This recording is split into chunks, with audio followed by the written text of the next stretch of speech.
I first met Sam the night I landed in Cairo. I was at the hotel bar brooding. My flight had been delayed, causing me to miss the expedition-sponsored trip to the Egyptian Museum. The old-fashioned I had with dinner was good, so I ordered another to keep me company.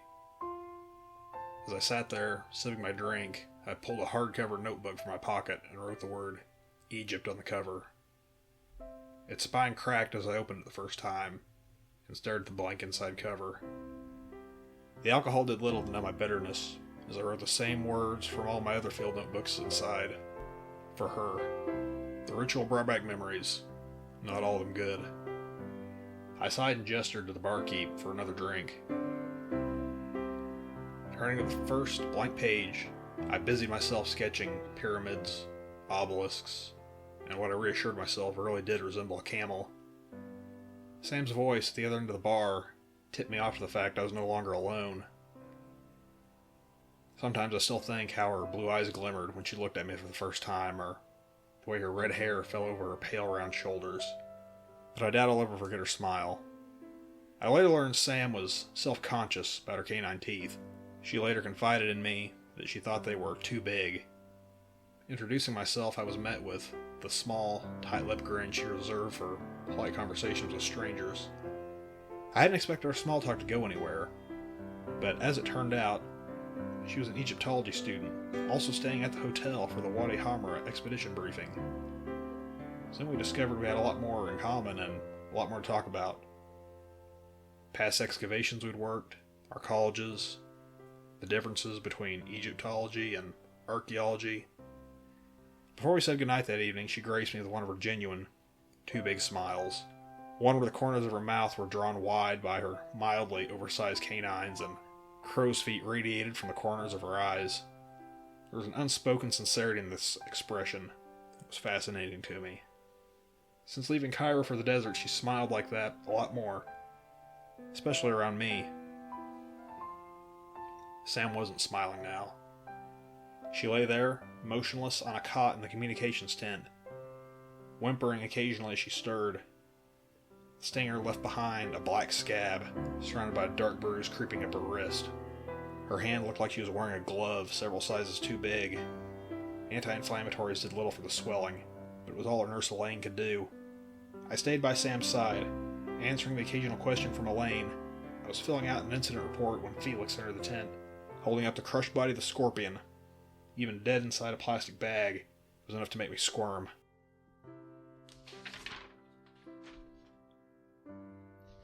Well, it's just as we thought. An Egyptian black scorpion. They're common enough in this region. I wouldn't doubt there are more of them lurking around out there. Good job getting it before it got away, Derrick. Elaine frowned as Felix dropped the lifeless thing on the computer table besides heaps of paper. If that's the case, would you please make an announcement to the rest of the team? I don't have an abundance of medication, or anti-venom for that matter. We've already briefed them about the danger posed by wildlife on site. Besides, things like this are rarely fatal in adults. Is Sam going to be alright, I asked. She isn't going to lose her hand if that's what you mean, although there is always a chance of neurological damage or infection. I spoke with James, and he thought Sam should be taken off site for medical treatment. There's a medevac on standby in...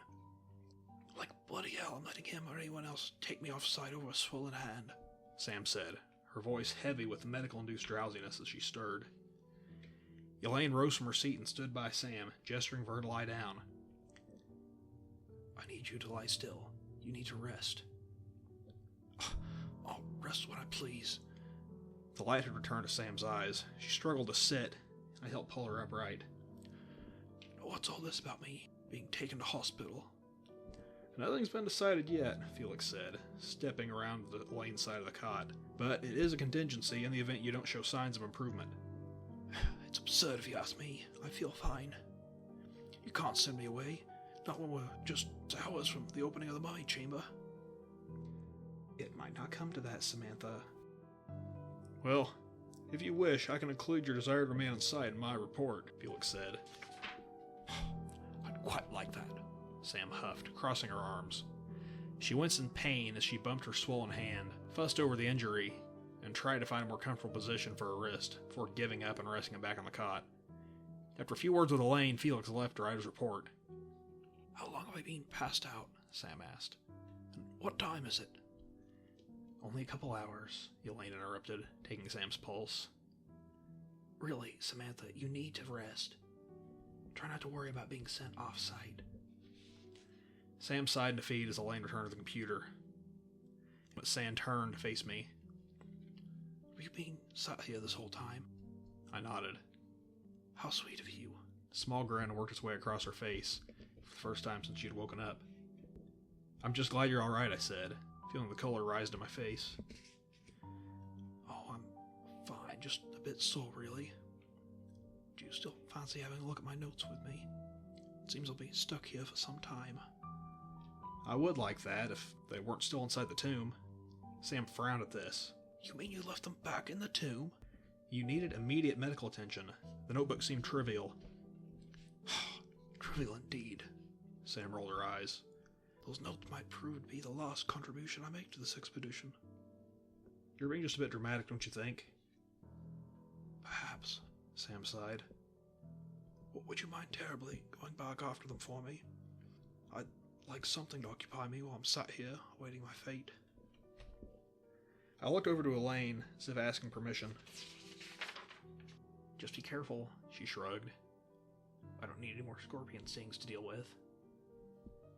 The oppressive afternoon sun had long since vanished over the cliffs surrounding the valley. Only a thin yellow ribbon of its light remained. Shadows painted our camp shades of blue and purple as I walked back to the tomb. Somehow these colors failed to illuminate the narrow stairway leading to its entrance. I felt a chill standing at the threshold of the antechamber, and tried summoning some of the enthusiasm Sam and I felt that morning. Snapping on my headlamp, I steeled my resolve and took the first step into the dark chamber. The place was eerily quiet.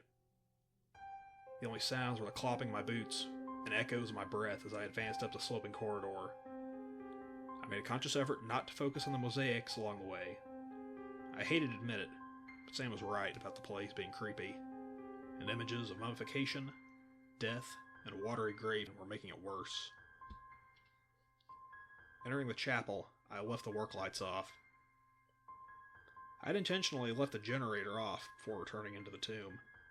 I did this partly because I had a rough idea where Sam dropped her notebook, but I had an ulterior motive. I needed to know if what I thought I'd seen inside the Serdab was real. The rational part of my mind struggled to find an explanation for the Ka statue's glowing red eyes. Maybe the rock was painted with something reflective, or an artisan had set gemstones into the eye sockets. Whatever the case, I had to know. I found Sam's notebook easily enough. It was splayed open on the floor near the wet outline left by the smashed scorpion. I picked it up and shook dust and sand from its pages, smoothing out the ones crumpled by its abrupt fall before shutting it. I stared at the Serdab for a long moment before I approached it. I could have comfortably rested my chin on its bottom edge, but thoughts of another scorpion lurking within crept into the back of my mind. I kept my distance and struggled to meet the gaze of the dark statue. Sam's effort to clean the interior of the Serdab gave me a much better view of the figure inside. Some of the finer points of Egyptian art probably lost on me, but its proportions seemed clumsier than other examples I'd seen in books and museums. It lacked the graceful, slender build I'd anticipated. Instead, the statue squatting on its haunches before me was stockier. Looking at the black stone, I studied its lion face, sneering lips, and long fangs. Sam said it was meant to represent whoever was buried in the tomb. The statue holding my gaze wasn't even human. I wondered if it was meant to be a symbolic representation rather than a physical one, though I couldn't imagine who would want to be compared to the sinister thing before me. Up close, its eyes seemed to be carved of the same stone as the rest of the statue. However, playing my headlamp over its face revealed a certain lustrous quality. It seemed oddly lifelike, as if it might pounce from its perch at any moment. Absurd as this notion was, it unsettled me enough I backed away. Darkness washed over the Ka statue once more as my light receded, yet its eyes still managed to catch a glimmer of light, reflecting it back from several paces away. Any thoughts of investigating further evaporated when a rough hand caught my shoulder. I shouted in surprise as it jerked me around. James stood in front of me, a scowl on his face. I thought I made myself perfectly clear. No one is to be in this tomb unsupervised, he shouted at me. I stood in dumb silence until his raised brow indicated he wanted some sort of an answer. I'm sorry, I don't think I was there when you said that. I just came back to get Sam's notebook. I was careful to look out for more scorpions. Back in the States, we actually have... I don't give a damn what you have back in the States. I'm the one leading this expedition. The last thing we need is another student archaeologist jeopardizing this excavation with their carelessness. Sam wasn't being careless, I said, my eyes narrowing. She had an accident. It could have happened to anyone. James rolled his eyes. I've seen more accidents from students playing summer camp in my time than I can count. Now get off my dig site before I have you join Sam on our way back to Cairo. I exchanged glances with James before taking the corridor out of the tomb. Anger welled inside me. I wanted to tell him exactly what I thought, but didn't want to risk my place on the team. Join Sam on her way back to Cairo, he said. Were they really going to send her away? Climbing the stairs from the tomb back to the valley, I tried to do a neater job of smoothing out the pages in her notebook. I didn't think much of it as I flattened the wrinkled pages, restoring their columns of copied hieroglyphs and hand-drawn diagrams. It never felt like snooping through something intimate like a diary, till I found the hand-drawn sketch of me, with a caption written at the bottom in hieratic script. I thought back to that night we met in Cairo at the bar, and the doodles in my own notebook. They were cartoonish compared to the likeness staring back at me in the dying light. I couldn't read what Sam had written, but the drawing inside made me wonder if she looked at me as something more than just a friend. Trudging toward the camp's quiet, glowing tents, I hoped she'd be able to stay with us, at least a little bit longer.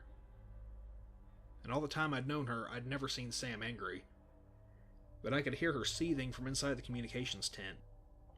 There's not a bloody chance in hell I'm leaving this site. No one's so close to recovering the mummy. The experience I will gain will be invaluable to my studies. I'm sorry, Samantha, I truly am, but the decision is really quite out of my hands. Professor Ossendorf's portly voice escaped from the satellite phone as Sam fumbled at her non-dominant hand. The expedition's financial backers have only your best interests at heart when suggesting you leave the site for medical treatment. Sending the project officer to threaten sending me away is hardly suggesting anything. Felix spoke to me just now as if James had everything decided. Am I to take it the waiver I signed was for nothing? Doesn't my willingness to stay on for the duration of the project mean anything to them? You'll find the documents you and the rest of the team signed have the full force of law, I assure you that. Everyone concerned appreciates your dedication. However, the last thing any of us want is harm to come your way, especially if it's so preventable. Why should we take that risk? I don't care what those prats at the Egyptological Society or anyone else has to say. Sam scowled. I'm not a hindrance to anyone. It should be my right to stay.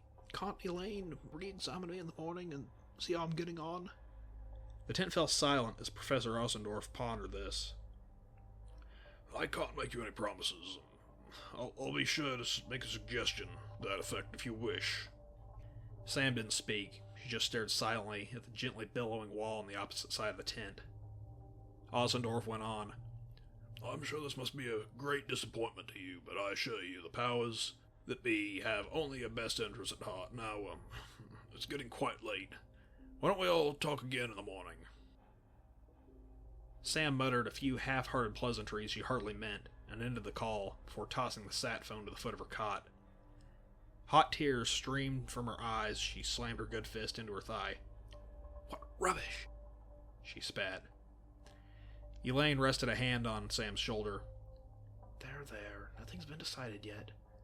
You've already shown some signs of improvement. Maybe they'll let you stay. Oh, and would you make a recommendation to that effect, should they ask? Sam said, raising a challenging eyebrow. Elaine sighed. If the swelling has gone down by morning, and you don't appear neurologically impaired, then yes, I will.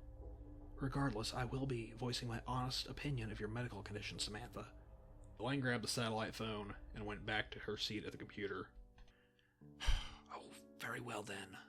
Sam winced. She tried to cross her arms over her chest, but gave up when this became too painful and turned to face me.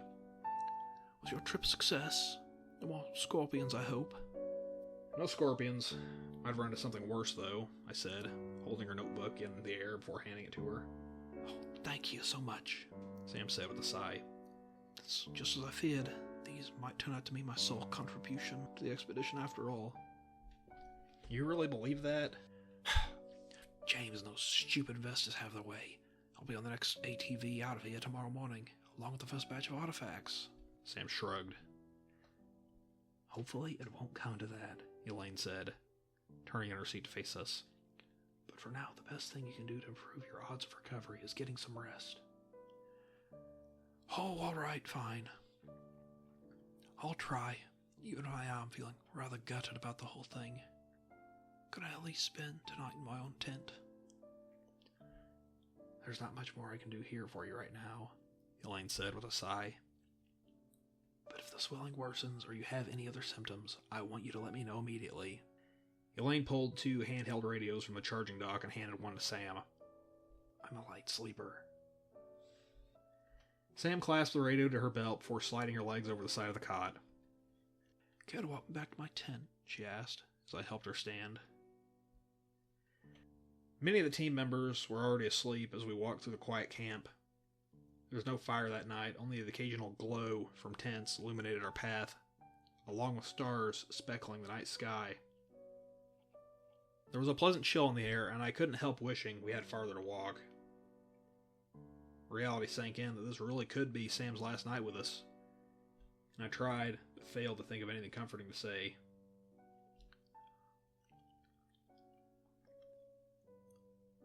What was it you ended up running into? She asked, giving me a sidelong glance. It took me a second to register what she was talking about.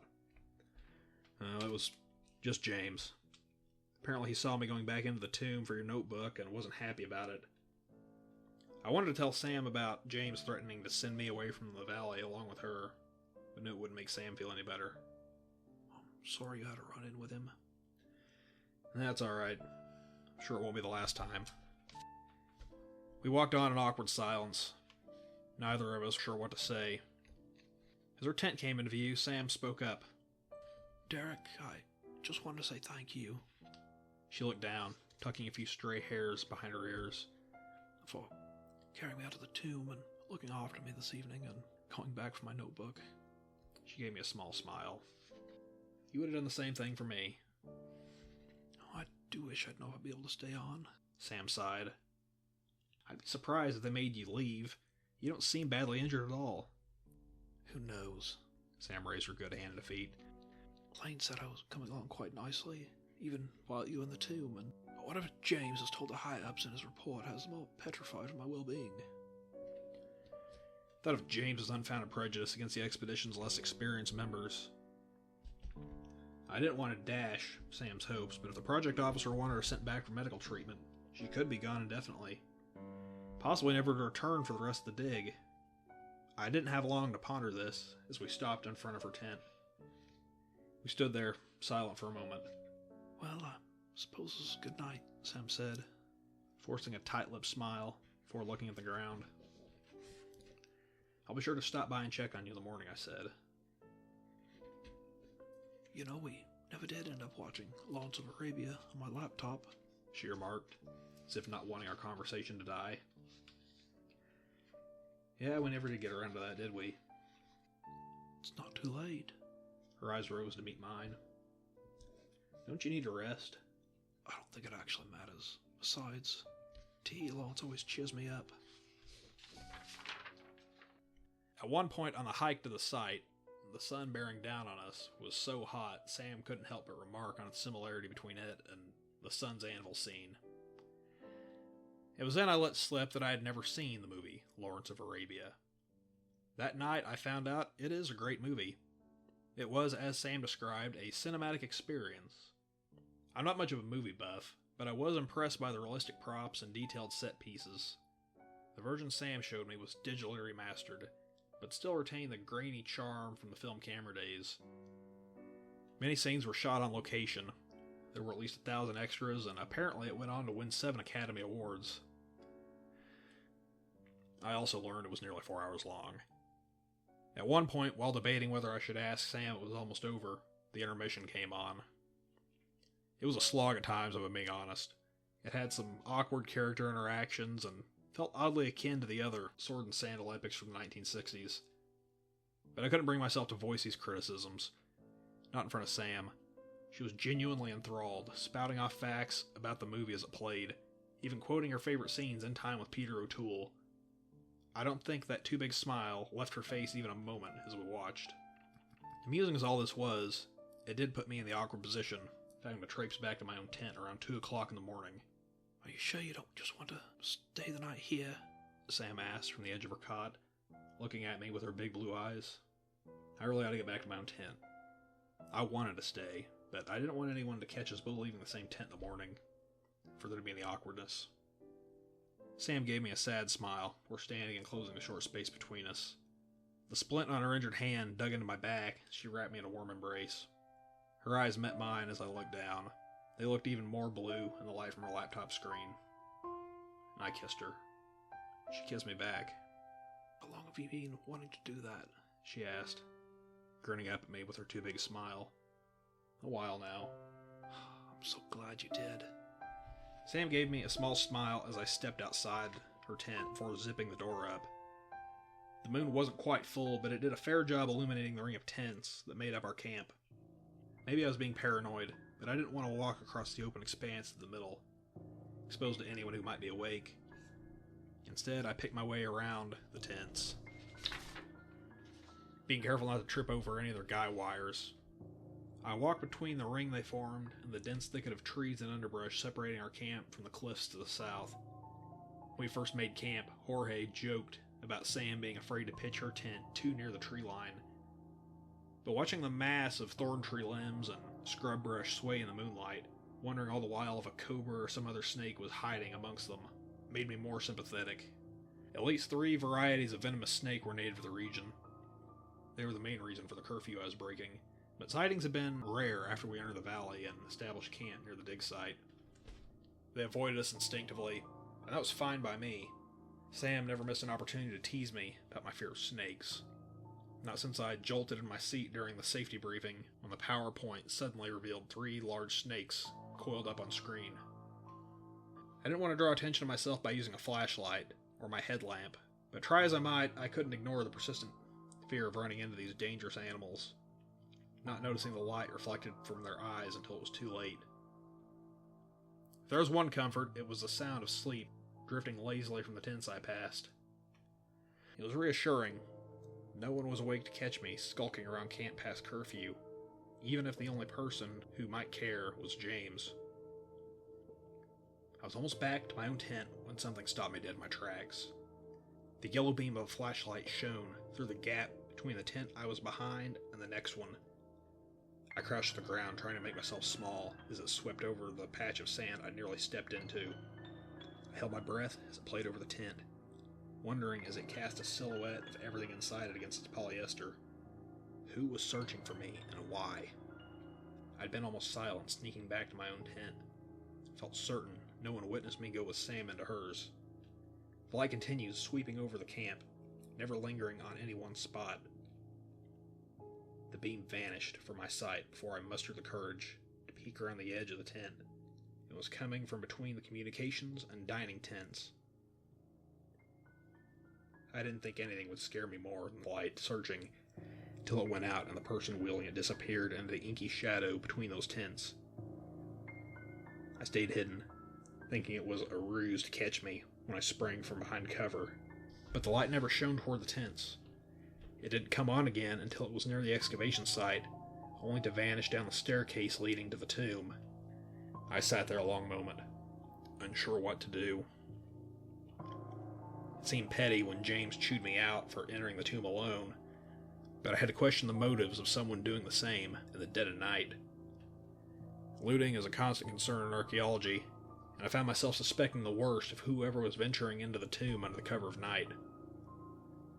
I weighed my options. I thought about telling James and getting him to deal with it, but I had no idea which tent was his. And the last thing I wanted was to wake up half the camp looking for him, or worse, drudge out questions why I was out past curfew. I could always lie, but I was wasting valuable time while this culprit did God knew what to the site and its artifacts. Even if I woke up Felix and asked for his help, the site could still be damaged, or artifacts might be stolen. I thought grimly how easily it would be for someone to squirrel away an artifact yet to be cataloged in the sand, and smuggle it back to Cairo with our personal possessions. If anyone was going to put a stop to this, it would have to be me.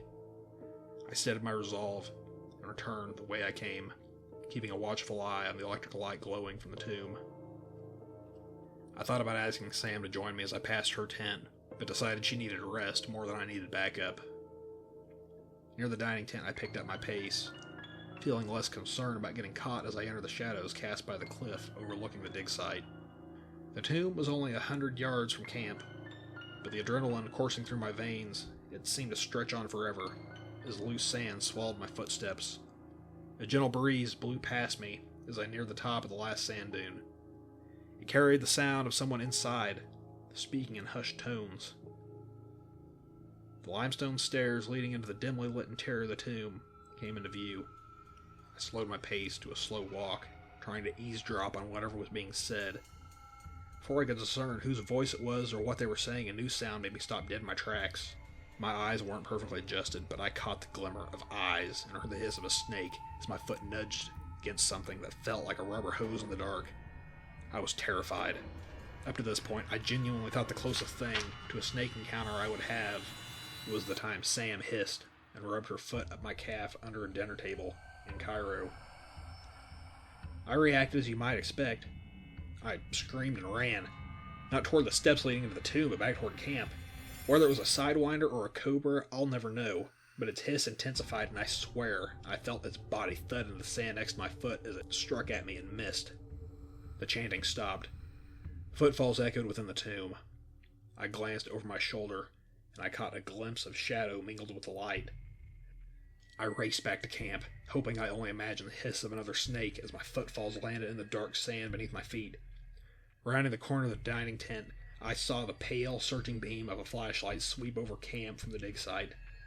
I tore off on the opposite side of the ring of tents, hiding behind them once more, but this time with the knowledge that someone was actively searching for me. I needed concealment, but as far away as my pursuer was, the noise I made was less concern. I panted and gasped for air. Remembering the pains of growing up with asthma, I might have worried about a sudden resurgence, the first unexpected attack since adolescence, if I wasn't so scared of the unknown entity catching me. The gaps between each tent provided me a short glimpse of the beam as it made its way from tent to tent. I was trying to gauge the best time to stop and wait for it to pass over me. To my horror, the light went out. I had no idea why, but I was determined to make it to the safety of my own tent before it resumed searching. I sprinted, cutting a straight line through the open space in the middle of camp in a reckless attempt to save some distance. My whole tent shook as I tore open the zipper and jumped in, before closing it after me.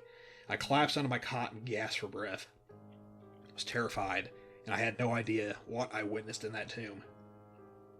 I was more terrified when the spotlight turned back on and resumed its search.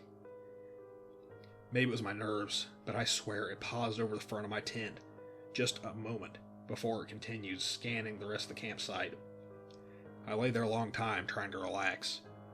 Whoever it was with the flashlight didn't know it was me outside the tomb. Still, I feared the next encounter I'd have with this unknown person. It could have been almost anyone in camp. I also worried it had all been a ruse. Maybe they knew it was me who had caught them, and they wanted me to think I was safe. Suddenly I wished I'd asked Sam or Jorge to come with me earlier. I knew I could trust both of them. I could ask for their help in the morning, but that wouldn't help me right now. Sleep didn't come easy that night.